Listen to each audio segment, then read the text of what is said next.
Hello everyone, চলে এসেছি নতুন একটা ভিডিও নিয়ে। তো আজকে আমি কি রান্না করি তোমরা দেখতে থাকো। কড়াইতে সাদা তেল দিয়ে পনির এবং আলুগুলো ভালো করে ভেজে নেব। আলু হালকা ভাজা হয়ে গেলে দিয়ে দেবো মটরশুঁটি।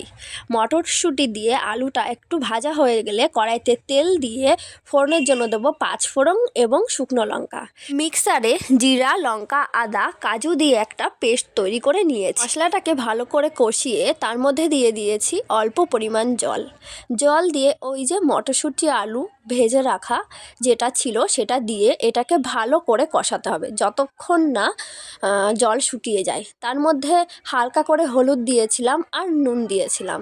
তারপর দিয়েছিলাম পনির দিয়ে একটু কষিয়ে পরিমাণ মতন জল দিয়ে দিতে হবে। জল দিয়ে কিছুক্ষণ ফুটানোর পরে নামানোর আগে দিয়ে দিতে হবে গরম মশলা। স্বাদটাকে ব্যালেন্স করার জন্য পরিমাণ মতন চিনিও দিতে হবে।